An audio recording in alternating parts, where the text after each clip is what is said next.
Hello and welcome back everyone to our clinical pharmacology course as a part of the central nervous system clinical pharmacology. Today we are going to speak about general anesthesia. Okay, general anesthesia should be involve for five cases or five effect. So when you need to implement general anesthesia for a patient to prepare patient for surgery, we need to achieve four components. Number one, unconsciousness. Number two, amnesia. And number three, we need to produce analgesic effect. Okay, so number one, unconsciousness, loss of conscious, number one. Okay, loss of conscious, amnesia. We don't like the patient to remember what happened during surgery. Analgesia to release the pain, to alleviate the pain. Skeletal muscle relaxation. Here we talk about voluntary skeletal muscle relaxation. Then inhibition of autonomic reflexes. Especially here we talk about secretion. Okay, so pain is that we try to use something to relieve the pain during surgery. Amnesia, this is related to the memory. We don't have single drug. We don't have single drug to reduce all these effects without toxic effects. For example, we can use large doses of nitric oxide. For example, nitrous oxide. We can use large doses, but this will carry the risk of toxicity. We can use a large dose of halothane for general anesthesia to produce all these phases, but this will increase risk of toxicity. So if you like to use only one medication to produce all these five effects, you need to prescribe large doses of the medication, and this will lead to that toxicity. So we don't have one medication lead to these five effects. Okay, for this reason here, it's better to use a balanced anesthesia.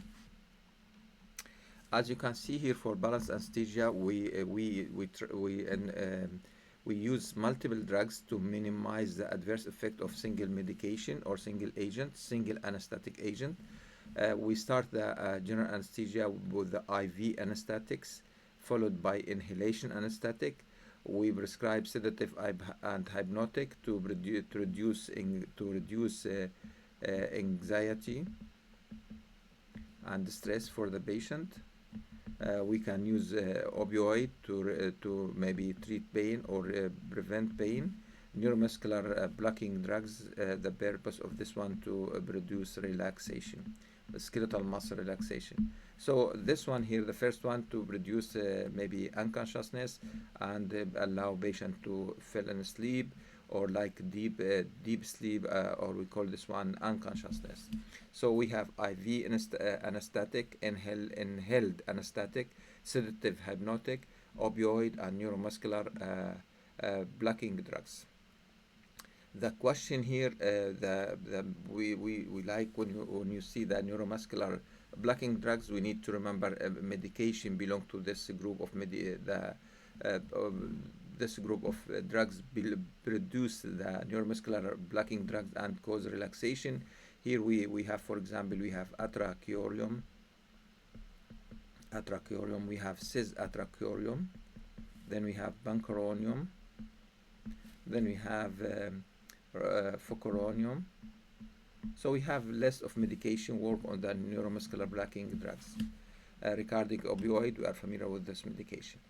Phases of anesthesia, as you can see here, we need the first of all, for phases during surgery, we need to induce anesthesia to start something like a quick start, rapid. We go with the IV. So when you start with the IV, the patient will maybe lose conscious in like 10 to 20 seconds. Okay, how we can maintain this anesthesia following that by inhalation, and this one to maintain anesthesia, such as, for example, sevoflurane. Okay, so the patient also given neuromuscular blocking drugs, and we already discussed that. For example, atracorium, cisatracorium, rocuronium, bancuronium, and so on. So this is during surgery. What happened before and after? Before surgery, we need to prepare the patient. If the patient suffers from stress, we need to prescribe some anxiolytic and hypnotic, such as, if you go to the previous slide, we can prescribe like some sedative and hypnotic to release stress. So here is the first case. If the patient suffers from risk of nausea and vomiting and risk of pneumonia, we can prescribe metoclopramide to prevent nausea and vomiting during surgery. After surgery, we need to be sure the patient will not be left until respiration is normal, and the pain will be relieved by prescribing analgesic or any medication to relieve pain, such as opioid. Okay, so the pre-anesthesia anesthetic medication, here we are trying to prepare the patient for the surgery. If the patient suffers from anxiety and stress, we can prescribe diazepam, lorazepam. If the patient we need to produce sedative and prepare patient for hypnosis. In addition to lorazepam, diazepam, we can prescribe promethazine, and promethazine work as anti-emetic drugs, anticholinergic drugs, and sedative at the same time. And promethazine belong to the H1 blocker, histamine blockers, first generation, promethazine. And you can see here, promethazine has an effect of anti-emetic, anticholinergic, and sedative effect, promethazine. Opioids, we have morphine, we have fentanyl or fentanyl. We can use it pre and post according to the situation to reduce the also the pre and post to relieve pain. We can use morphine pre and post to relieve pain. We can use it during surgery to reduce anesthetic dose. Anticholinergic, one of the most important medication, we have atropine. Atropine, the purpose of the atropine to decrease secretion, speaking about the bronchial secretion and salivary secretion. Okay. If the patient suffers from bradycardia, for example, reduces vagal bradycardia, so reduce salivary secretion, bronchial secretion, vagal bradycardia, and hypotension.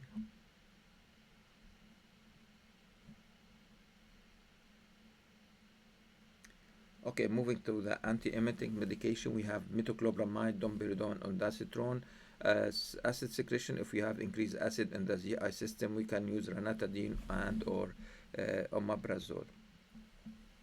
Okay, classification of medication used for general anesthesia. As you can see here, we have two main group: inhalation and IV agents. Okay, regarding the classification of general anesthesia, we have two main group: inhalation agent and IV agent. Inhalation agent, general anesthetic inhalation agent, include volatile liquid and gases. For volatile liquids, we have isoflurane, sevoflurane, desiflurane, enflurane, and halothane. Regarding gases, inhalation agent gases, we have only one agent here. We have nitric oxide or nitrous oxide. So one agent only available as gases belong to the inhalation agent. We have nitrous oxide. What about IV, intravenous agent? We have intravenous agent. We have propofol, thiabental, etomidate, ketamine, and midazolam.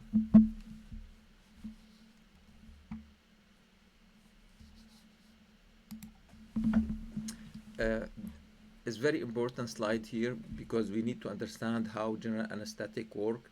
So this slide here covers the mechanism of action. So the general anesthetic work by number one activation of GABA A receptor. Number two, blocking glutamate receptor, NMDA receptor. This one available in the glutamate neurons. or opening a potassium channel, K2P potassium channel. So we have three main mechanisms. We need to understand how the general anesthesia anesthetic work. Number one, they said most anesthetic agent directly or indirectly facilitate activate GABA receptor. Activate GABA receptor in the central nervous system.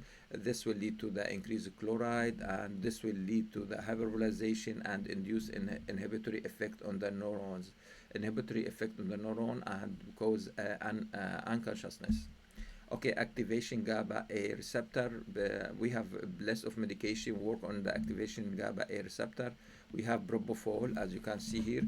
We have propofol. We have etomidate. We have isoflurane, benzodiazepine, barbiturate. So we have list of medication work on GABA A receptor by facilitate GABA A receptor opening chloride channels, induce hyperpolarization, and this will lead to the inhibitory effect.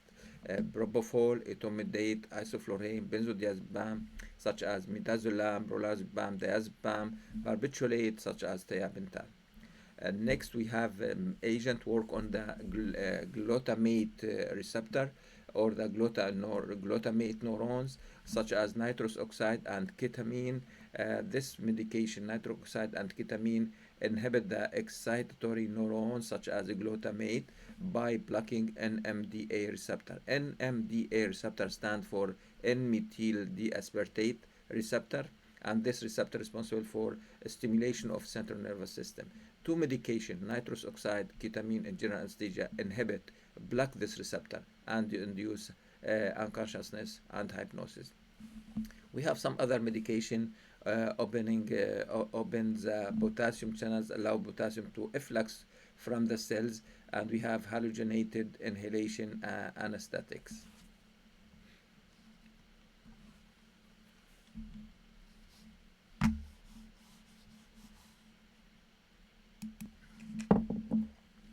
Okay, again, this is summary of general anesthesia, how the general anesthetic produce anesthesia by okay, by enhancing inhibitory channels or attenuating excitatory channels. For regarding the inhibitory neuron, we have two main neurons. Could be the GABA, neuron responsible for the GABA activity, another neuron responsible for release and glycine. So two inhibitory neurons, one of them release GABA, activate GABA, another one affect on the carry the effect on glycine. And related to the excitatory neurons, we have glutamate and or acetylcholine. So you can see here we have two main neurons responsible for the first one responsible for inhibitory effect, and another one responsible for excitatory effect. Again, this slide is like similar to what we have. The purpose of this slide, okay, to show you what we have. We have GABA here, and the GABA will open GABA channels, allow chloride to enter the cell and induce inhibitory effect.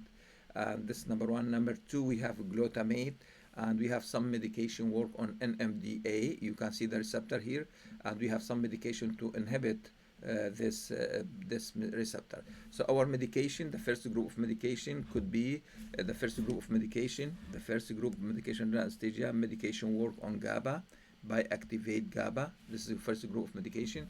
The second group of medication, we have medication that inhibit NMDA receptor. So two main group of you can see it here, inhibitory neuron and excitatory neuron. Okay, for inhalation, the first medication here for the gas is like it's available like gas liquid.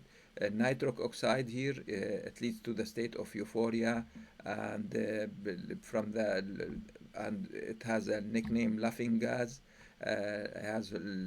It's used with the dental and medical application for nitric oxide.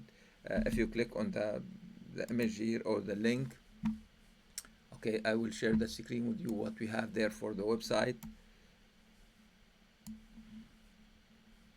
Only to show you the picture here, nitric oxide as a laughing gas, and this was used for the maybe children undergoes a dental procedures or medical application.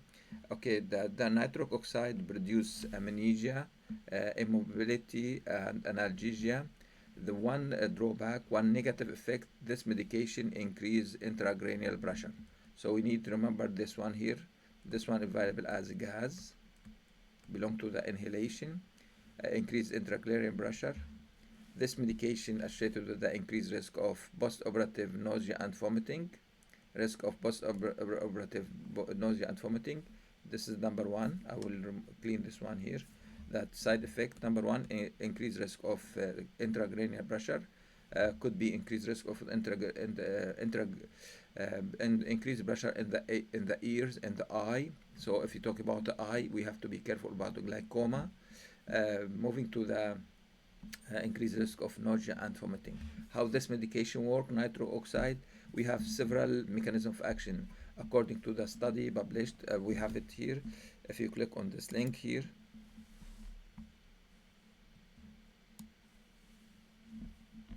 and this link published in National Institute of Health, and speak about mechanism of actions here. You can read the mechanism of action from the slide. Nitric oxide has multiple supraspinal spinal target. The anesthetic effect related to the inhibitory effect of an MDA, for example, here work on GABA. So we have several mechanisms of action related to the number one. So number one, inhibit an MDA. Number one, inhibit an MDA, and this is responsible for analgesic effect. Number two, induce release opioids, and this is responsible for analgesic effect. Number one, anesthesia. Number two, analgesic effect. Number three, activate GABA A and reduce anxiolytic effect. And again, this medication stimulates central sympathetic system, and this medication increases intracranial pressure. Could be also in the eye and could be in the ear. So increased pressure in the brain, eye, and ear. Okay, let us maybe discuss the adverse effect of inhaled anesthesia. What we have here, number one, we have malignant hyperthermia. Then we have increased intracranial pressure, nitric oxide, hypotension. Patient may suffer from cardiac arrhythmia. Some patients may suffer from bronchospasm. We need to remember which medication from the inhaled general anesthesia cause bronchospasm. We have desflurane and isoflurane. So two medication, desflurane, isoflurane, cause pulmonary irritant, and this will lead to the bronchospasm. So if the patients are from asthma, it's not allowed to prescribe desflurane, isoflurane to the patient. Related to the sevoflurane carry the risk of nephrotoxicity. Halothane carry the risk of hepatotoxicity or induce hepatitis. They said in general, inhaled anesthesia produce uterine relaxation, and this one could be helpful in the situation if you like to manipulate intracranial fetal or manual extraction and retain the placenta. So if you need to remove the placenta after delivery, this will be the good option to keep the uterine relaxed, and we be able to remove the placenta.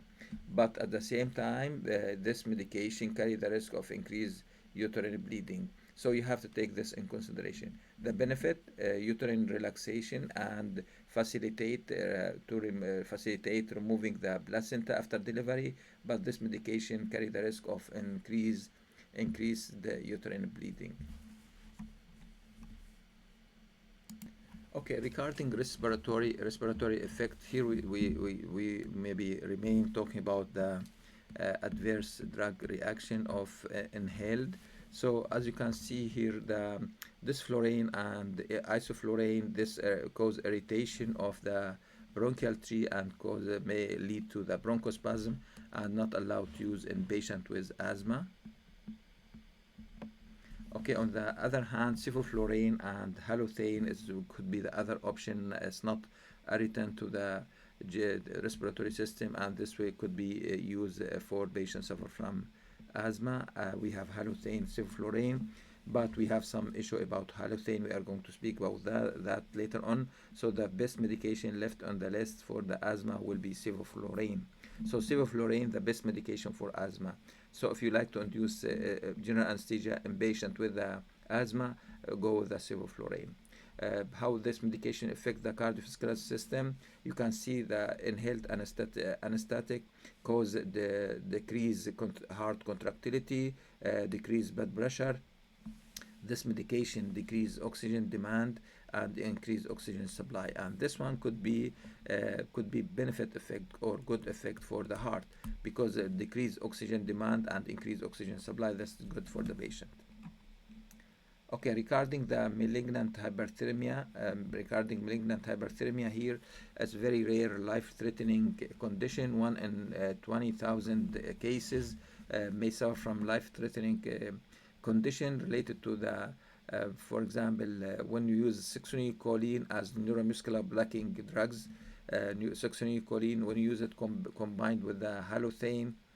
Okay, so when you use this medication with a inhaled anesthetics such as halothane, and this will lead in some subjects, some individual with the genetic abnormalities. So due to the genetic abnormalities in the calcium channels, so if you have any genetic abnormalities in calcium channels, this calcium channel called ryanodine receptor. Ryanodine receptors, we have some patients suffer from genetic abnormalities. So in ryanodine receptor, some patients suffer from genetic abnormalities. When you prescribe succinylcholine plus inhaled anesthetics such as halothane, this will lead to release of calcium, a massive release of calcium from the sarcoplasmic reticulum. So in some patient with the genetic pulmonary disorders, genetic abnormalities in the ryanodine receptor, when you prescribe succinylcholine in addition to the halothane to produce general anesthesia, the sarcoplasmic reticulum will release a massive amount of calcium from the sarcoplasmic reticulum, and this will lead to the muscle spasm. This will lead to the hyperthermia, fever. This will lead to the high blood pressure, hypertension, increased heart rate, tachycardia, and increased potassium level in the blood. So all these considered like life-threatening. We need to remember this one. This case, malignant hyperthermia, is like life-threatening case associated with the prescribing succinylcholine and halothane or some other inhaled anesthetic. How we can treat this case? We have dantrolene here. Dantrolene induce muscle relaxation by blocking calcium release from the sarcoplasmic reticulum. So the situation here, succinylcholine, halothane, and some people with the genetic abnormalities may associated with the increased release of massive release of calcium and lead to the symptoms here, and we can treat the case with dantrolene. Dantrolene considered like antidote, life-saving to the patient. Okay, this table here is very maybe impressive table for us. I like this table because this table summarizes the information. It's very important here. We start with the first group of medication here. First group of medication, nitrous oxide, nitric oxide. This medication causes hypoxia, and this medication increase intracranial pressure. Could be increased intracranial pressure in the brain and in the eye, intraocular pressure. So you have to be careful about the glaucoma, increased pressure in the middle ears, and also we it's not allowed to use if the patients are from glaucoma or like if the patients are from pneumothoracic or pulmonary hypertension. Okay, so this for nitric oxide. Regarding the halothane, you can see here halothane carry the risk of two things. Number one, risk of adverse reaction. Halothane cause hepatotoxicity. Halothane may cause malignant hyperthermia and depress the heart. So halothane, number one, hepatotoxicity, malignant hyperthermia, less frequently used because of this side effect, less frequently used. Isoflurane cause bronchospasm, decreased blood pressure. Isoflurane also cause hypovolemic because we have decreased blood pressure here, and there we have to be careful about Patients suffer from hypovolemic, decreased volume, decreased blood volume. This fluorine is suitable for outpatient. This fluorine cause rapid onset and recovery. This fluorine the same. This fluorine similar to the isoflurane. Two things is very similar for this isoflurane, this fluorine. If the patient suffer from asthma, it's not allowed to prescribe it. If the patients are from asthma, not allowed. If the patients are from hypotension, we have to be careful about this one. Okay, what about sevoflurane? Sevoflurane, I like this one. What we have here, preferred agent for patients who suffer from asthma, preferred agent for pediatric. So two cases here. Sevoflurane inhalation gas. This is the best preferred inhalation agent for children, pediatric and in patient with asthma. The only thing, sevoflurane can lead to the nephrotoxicity. Therefore, if the patients suffer from renal dysfunction, we don't recommend to use it in patients with renal dysfunction. We can use other agents. Okay, moving to the second group of general anesthesia, we have general anesthetic that given intravenous, which mean introduce the general anesthetic through the vein, IV, intravenous, could be injection, could be infusion. We have list of medication. As you can see, we have propofol, thiabental, etomidate, ketamine, midazolam, dexmedetomidine. So we have list of medication considered like an intravenous anesthetic. I will repeat this one. Intravenous anesthetic used to for the induction of general anesthesia. We have propofol, thiabental, etomidate, ketamine, midazolam, dexmedetomidine.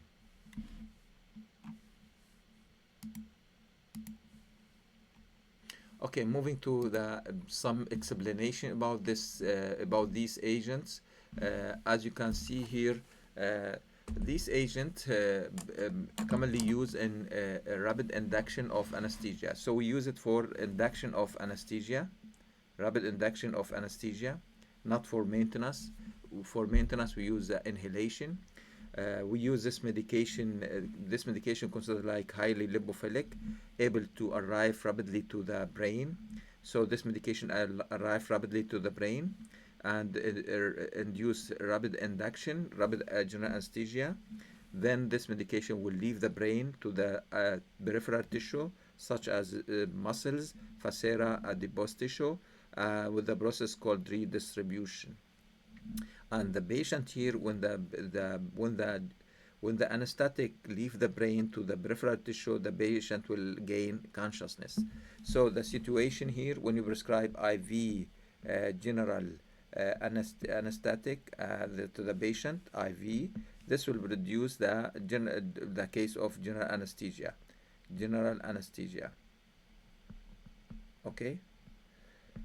Then after that, the medication now here in this case, the medication will be in the brain.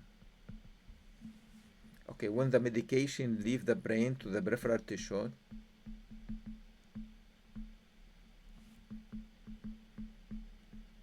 so what happened here? The general anesthesia will leave the brain to the peripheral tissue. So we call this one, the first one here, we call the first one, I will call the first one distribution.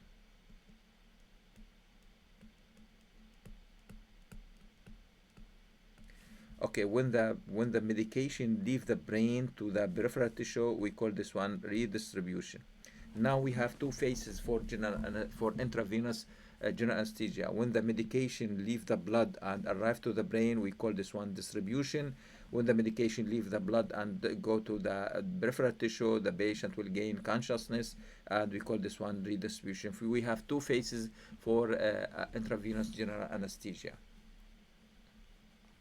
Okay, the first medication on the list, if you go back, we have propofol again, thiabental, etomidate, ketamine, midazolam, and the last one, dexmedetomidine. Propofol, Debrivan, the brand name, and we have it here. You can see it, the medication, the pharmaceutical form. Most commonly used propofol, most commonly used IV agent for induction of anesthesia. Number one, propofol can be used by continuous IV infusion to maintain anesthesia. for total intravenous anesthesia. Uh, could be used for the maintain. So the popular one, most common used for induction, propofol can be used for the continuous IV infusion.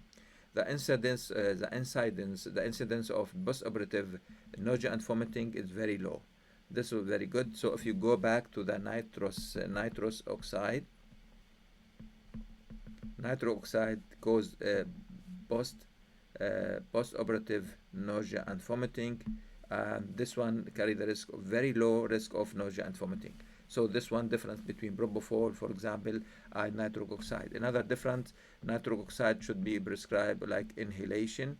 This one should be prescribed IV. So another difference there. Okay, the third one, nitric oxide may increase the intracranial pressure, and this one no effect on the intracranial pressure. Okay, the propofol, when you prescribe propofol, the propofol cause pain at the site of injection, injection, and again, propofol may cause a syndrome called propofol infusion syndrome, and this will related to the prolonged infusion infusion and consistent of severe metabolic lead to the severe metabolic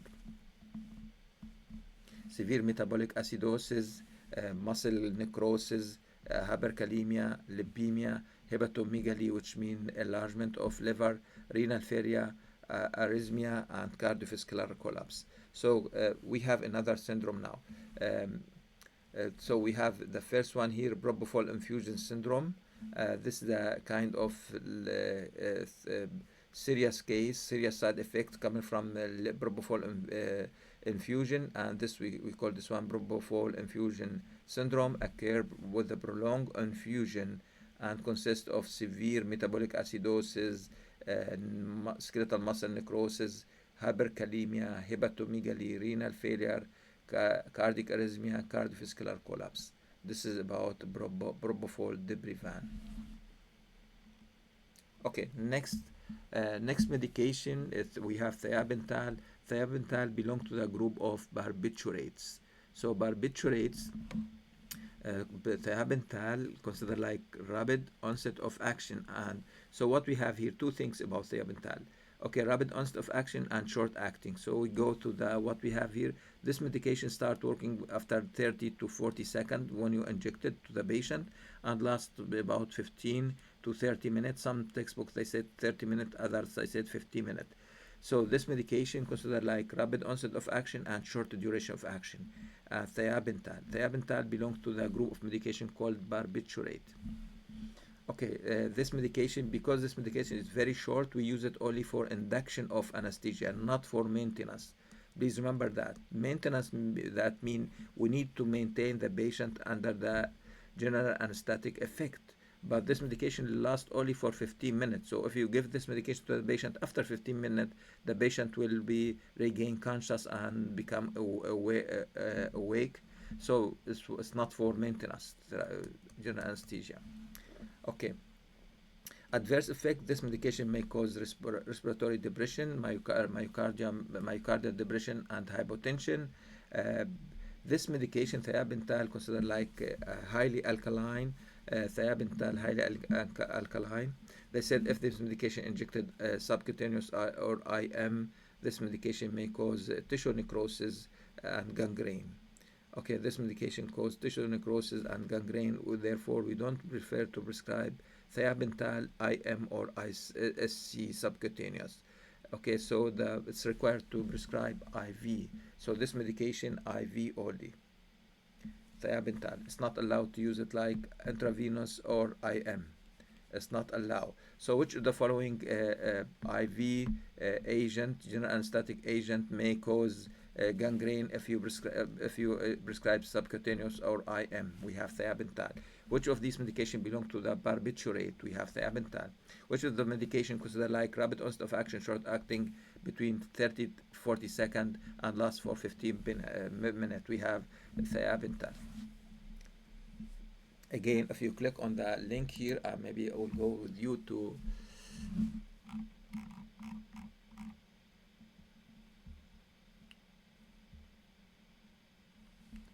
Okay, this one on the drugs.com, and you can see here the bentothal, and we have the generic name thiabental, and this medication we use it there, thiabental.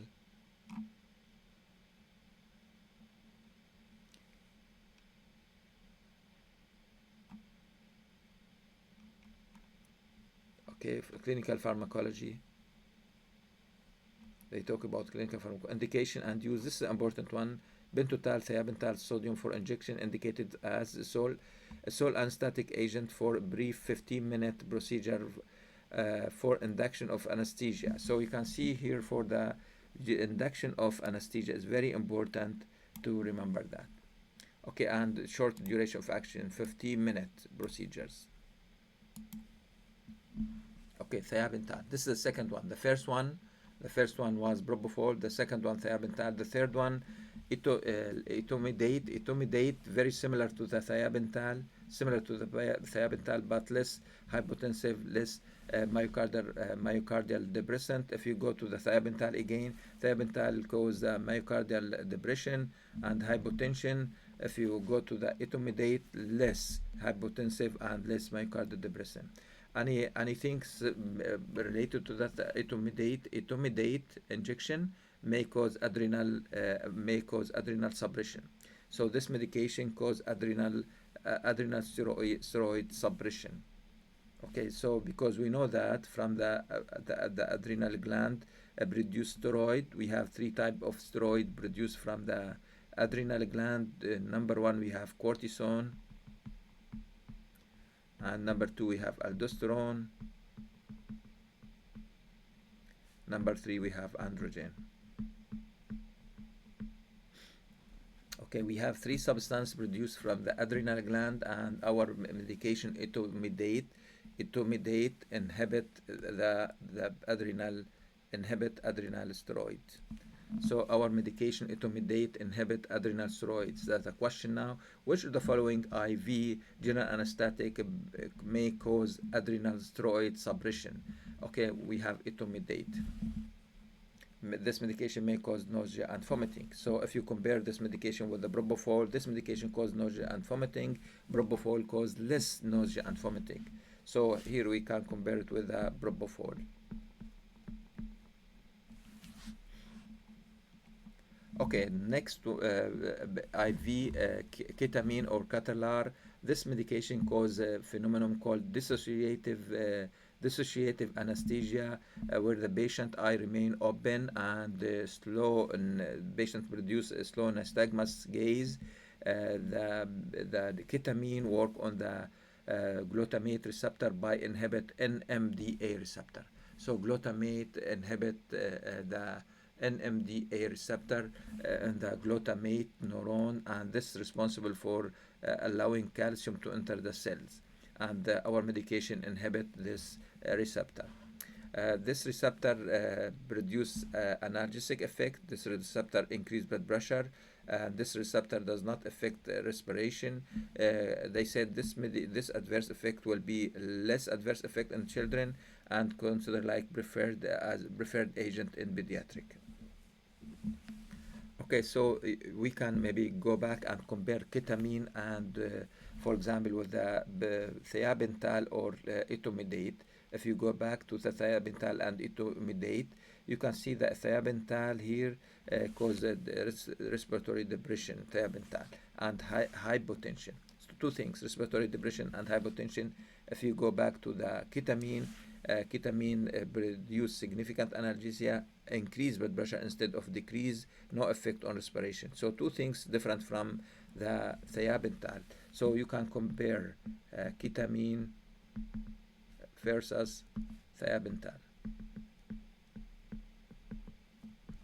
Okay, what we have here, the ketamine less, you can see it here, less effect, no effect on respiration and increased blood pressure. Here with the thiabental, decrease blood pressure and inhibit respiratory function. Here there is no effect. Here increased blood pressure and no effect on respiratory system. Again, if you need more information, you can click on this medication and read more. And ketamine has another clinical application.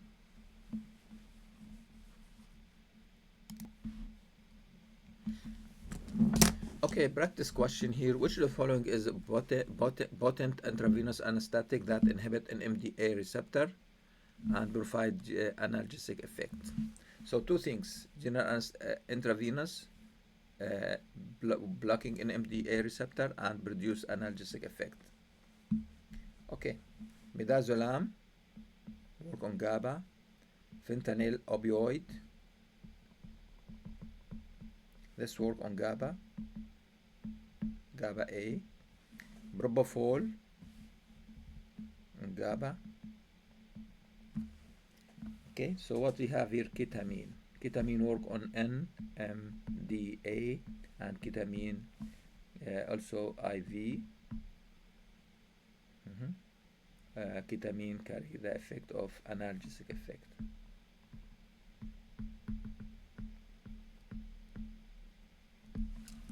So the correct answer will be ketamine. Okay, next IV general anesthetic, we have midazolam. Midazolam belong to the benzodiazepine group and the brand name Dormicum here, and diazepam available IV and tablet. Diazepam activate GABA A receptor, here. Diazepam consider like rapid onset of action, short duration of action. This one remind us with another medication called called thiabental. Thiabental, the same, rapid onset of action, short duration of action, but thiabental belong to the group of medication called barbiturate. Okay, barbiturate group. Here, this medication belong to the benzodiazepine, midazolam. So we have it here similar. Thiabental, short duration of action, rapid onset of action, belong to barbiturate. Midazolam, dormicum, benzodiazepine belong to the benzodiazepine, rapid onset of action, short duration of action. This medication used to pre-operative for sedation and reduce anxiety. Could be used for diagnosis, to procedure to prepare patient for endoscopy or the cardiac catheterization. If the patient suffer from overdose or toxic dose from midazolam, if the patient suffer from toxic dose, or like large doses of diazepam overdose, for example.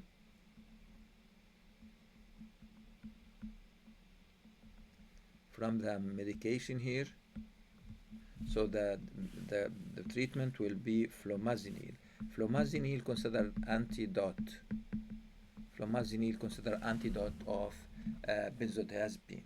So if the patient come to the hospital with overdose, toxic dose from the diazepam Valium or dormicum midazolam or any other benzodiazepine, the flumazenil will be the antidote for this patient. Okay, last medication on the list here we have dexmedetomidine. This medication considered like sedative medication. Okay, sedative medication, use intensive care setting and surgery like clonidine, similar to the clonidine. So if you look what we have here, midine, we have dine, clonidine, dexmedetomidine. So we have the suffix here and we have the suffix here. So this one belongs to the alpha 2 receptor agonist. Please remember alpha 2, not alpha 1. Receptor agonist. Agonist mean this medication bind to the receptor and activate the receptor. So when you say agonist, that means this medication bind to the receptor and activate the receptor. But we need to remember also alpha 2 receptor available in the presynaptic, and this will lead to the activate GI protein and carry the risk, maybe the potential effect of inhibitory effect. So if you activate GI protein, I stand for inhibitory effect. So dexmedetomidine, like clonidine, consider like alpha 2 receptor agonist. Now we understand what agonist mean. This medication may cause sedative effect, analgesic effect, and anxiolytic effect.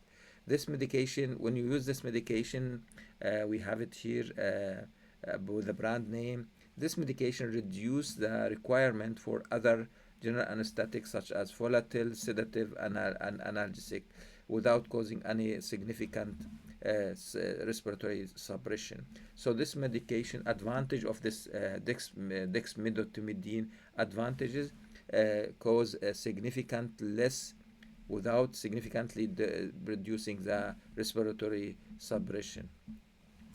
Okay, with which of these IV and general anesthetic can you be prescribed to the patient without risk of significant respiratory depression? Dexmedetomidine.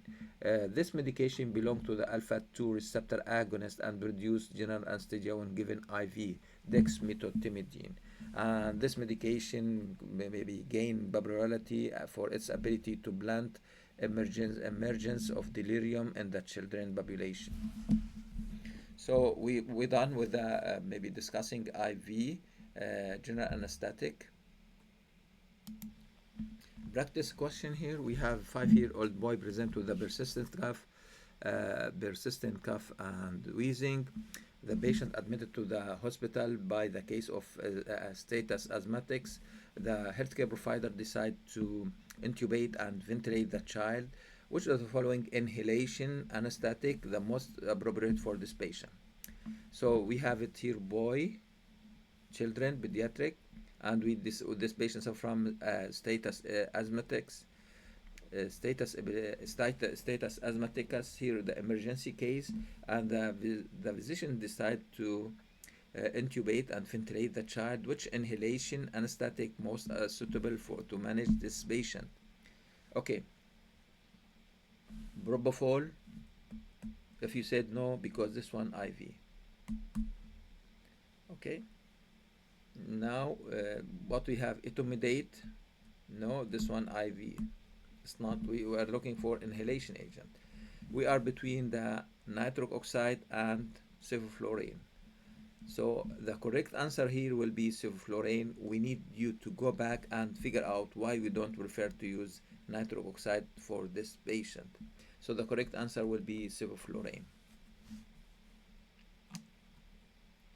Okay, the last slide for our lecture today, like summary and comparative data between the IV, propofol, etomidate, ketamine, thiabental, metohexital, dexmedetomidine, midazolam, and we need you to focus on which medication cause hypotension, for example, here. Okay, which medication cause hypotension? Okay, so which medication may cause infusion syndrome? Propofol, for example, here. Which medication inhibit the adrenal gland? Etomidate. All this table here summarize the information here. So maybe if you ask which of the medication inhibit adrenal gland, we have etomidate. Which of these medication associated with the infusion syndrome? Propofol. Which of these medication cause hypotension? So for hypotension, you can let's see it here. Hypotension, thiabental, we have dexmedetomidine, and we have midazolam. Which of these medications associated with the increased hypertension? We have the ketamine.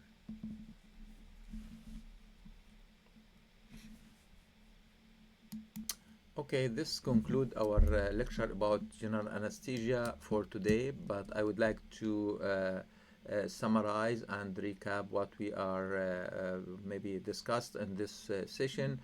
First of all, we have a definition for general anesthesia, the stages of general anesthesia, 4 desired effect of general anesthesia. Then we discussed the balanced anesthesia. We went through the preparation patient before the general anesthesia. Then we discussed 2 main group of medication, could be inhaled agent or IV agent. For the inhaled agent, we discussed the isoflurane, sevoflurane, desflurane, enflurane, halothane. For gases, we have nitric oxide. For IV, we have propofol, thiabental, etomidate, and then we have ketamine, midazolam. And we discussed the maybe characteristic of each medication. Before we discuss we tried before we discuss the details. We try to explain how this medication work, explain the mechanism of action by focusing on three main targets. Number one, GABA A. Number two, glutamate receptor NMDA, and number three, potassium channel. Also, we discuss we have in our body two inhibitory neurons such as GABA and glycine, and two excitatory neurons such as glutamate and acetylcholine. Uh, we already discussed also how this medication work, nitric oxide, laughing gas. We discussed that with you. That we need you to differentiate between the different inhalation agent and general anesthetic agent regarding the. We discussed the adverse drug reactions such as malignant hyperthermia, such as nephrotoxicity, hepatotoxicity, and we create several questions regarding that. So then we discover the case called malignant hyperthermia, and if the patient suffer from that, what type of antidote we are going to use. We have dantrolene, considered like antidote, dantrolene for malignant hyperthermia. And then we went through the IV agent infusion. We have propofol, then we have thiabental, etomidate, ketamine, midazolam, dexmedetomidine, and we discuss also the redistribution of these medication. Again, we have some side effect we need you to remember. And at this stage, this will end our lecture for today about general anesthesia. Thank you for listening and have a great day, everyone.